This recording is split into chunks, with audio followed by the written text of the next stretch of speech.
What up, African world? It's Home Team here, and I'm back at it with my series, A Closer Look. And today, we're going to take a closer look at the Amhara people of Ethiopia.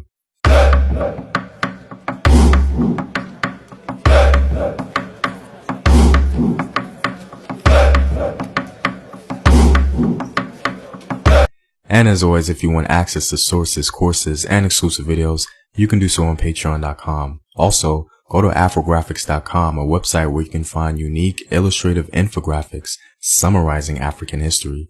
All the basic information you need is neatly compiled for you there. It's a really good resource and introduction to African history for beginners. The link to Patreon and Afrographics is in the description box below. The Amhara are one of the two largest ethnic groups in Ethiopia, occupying largely central and western Ethiopia and parts of the north. The Amhara culture has dominated Ethiopian history in general. All but one of Ethiopia's emperors were Amhara. The Ethiopian states that the Amhara inhabit include Wollo, Gojam, Gondor, and North Showa. In general, the Amhara people typically think of themselves in terms of their regions, rather than a distinct ethnic group. The Amhara culture was so prevalent that it's been seen as being synonymous with the Ethiopian state as a whole. They've also historically been called Abyssinians, and they built one of the most popular and long-lasting empires in all of African history. I created an infographic summing up the history of the Abyssinian Empire. I'll leave a link for you in the description box below, as this video will be just too long to include both histories. Some scholars claim that the ancestors of the Amhara came from southern Arabia and intermarried with the local African population in the Wollo area. From there, it's believed that the Amharic language and culture spread. Gez, the language of Aksum, is the foundation of the Amharic language and writing system, the Gez script. The Amhara themselves claim that the first Ethiopian kingdom was established by Menelik I, who was the son of the Queen of Sheba and the Judean king Solomon of the Christian Bible. The Amhara call her Queen Makeda. She's also frequently described as the Queen of the South in the Kebra Nagast, a written account of the epic around the 14th century. This Queen of the South was very beautiful in face, and her stature was superb. Her understanding and intelligence, which God had given her, were of such high character that she went to Jerusalem to hear the wisdom of Solomon. The Kebra Nagast documents the oral epic of the Amhara concerning the romantic relationship between Queen Makeda and King Solomon.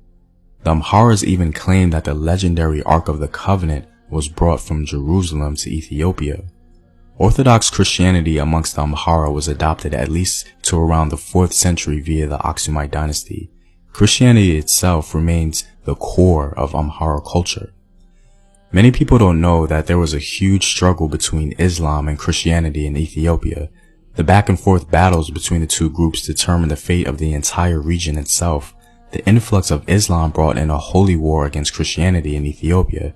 Even though the Muslims gained an initial stronghold, the Amhara Christians pushed back with some help from the Portuguese and reconquered Ethiopia for the Christian faith.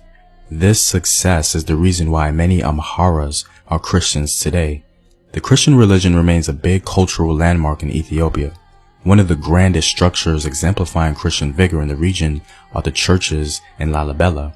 The churches no doubt has one of the most unique architectural styles in the world.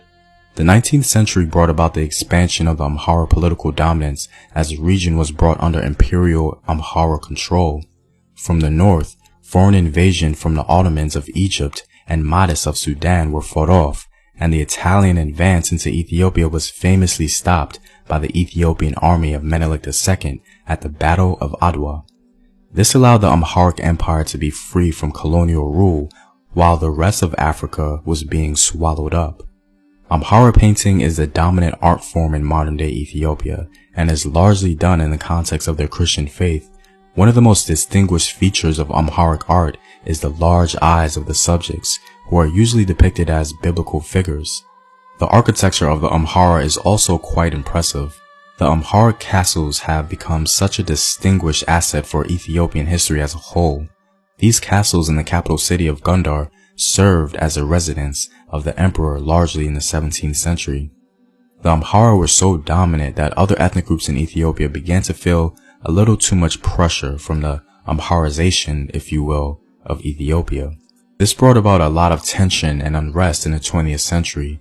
Despite all of this, the legacy of the Amhara is undoubtedly one of the greatest in all of Africa.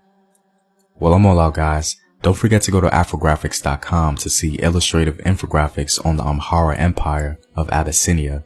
All the information you need is gathered there for you, including some source material. Know thyself. Remember your ancestors. Peace.